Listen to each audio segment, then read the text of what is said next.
So when we evaluate a limit like the limit as x approaches 0 of the square root of sine x over x, so sine x over x all underneath the square root, what we do is we actually evaluate that as the square root of the limit as x approaches 0 of sine x over x. But what lets us do this? In other words, what lets us evaluate the limit of a square root of a function as the square root of the limit of that same function?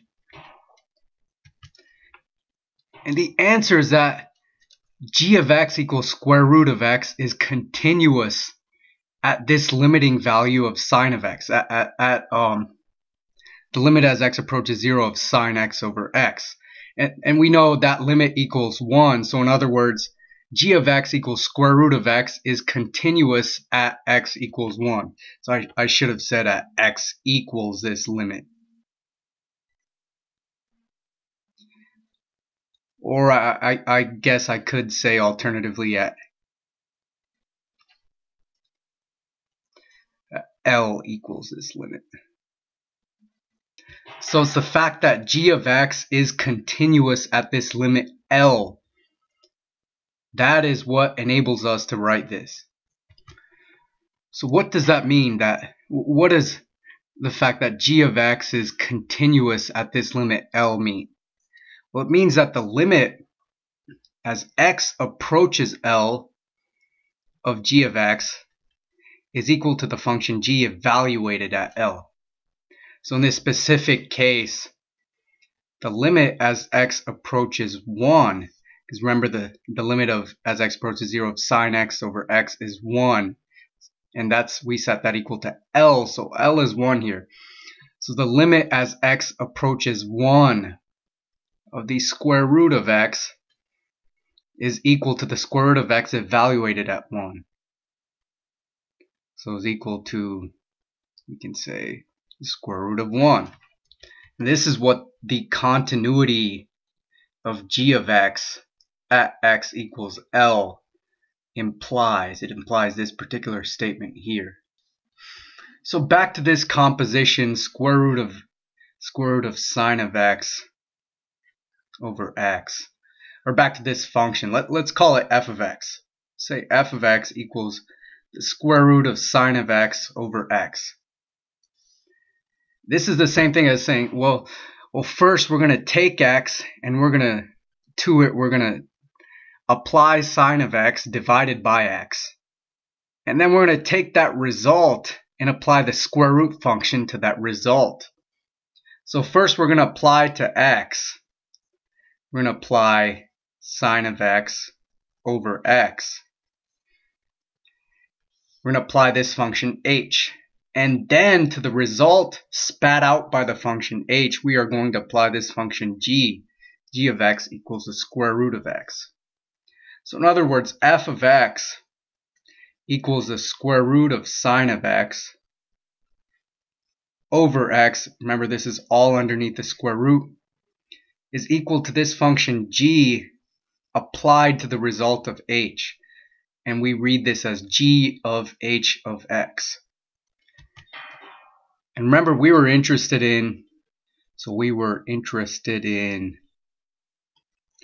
the limit as x approaches 0 of the square root of sine of x over x. And this is equivalent to the limit as x approaches 0 of g of h of x.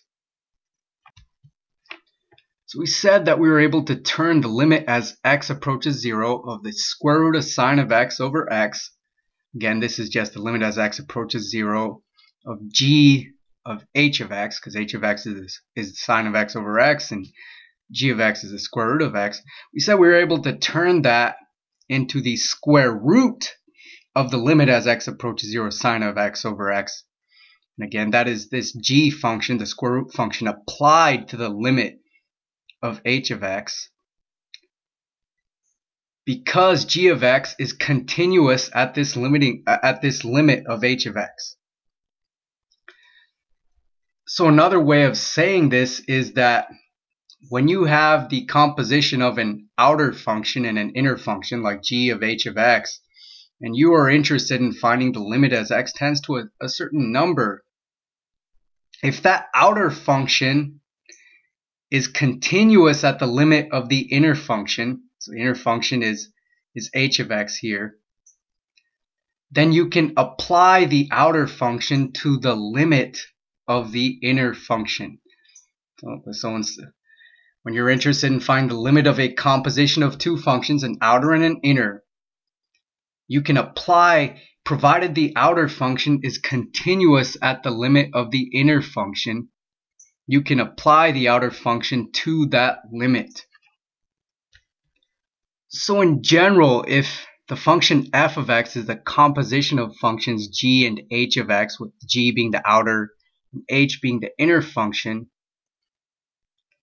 and the limit as x approaches a of h of x is, we'll call it L, then if g of x is continuous at L, remember this is equivalent to saying the limit as x approaches L of g of x is equal to the function g evaluated at L, then we can find the limit of this composition f, which is, remember, f of x is equal to the composition g of h of x, so the limit as x approaches a of f of x is equal to the limit as x approaches a of g of h of x.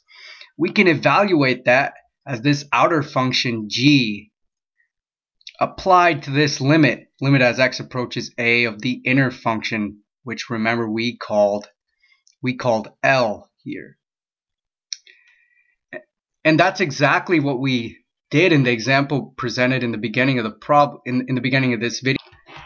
Remember, we had the limit of this composition of the outer square root function and the inner sine x over x function. And we were able to evaluate that as the square root, so the outer function applied to the limit of the inner function. And the reason we were able to do that was because the outer function is continuous at x equals 1, and that's the limit of the inner function. So let's say, for example, we were interested in the limit as x approaches 3 of the function ln of the argument x squared minus 5x plus 6 over x minus 3.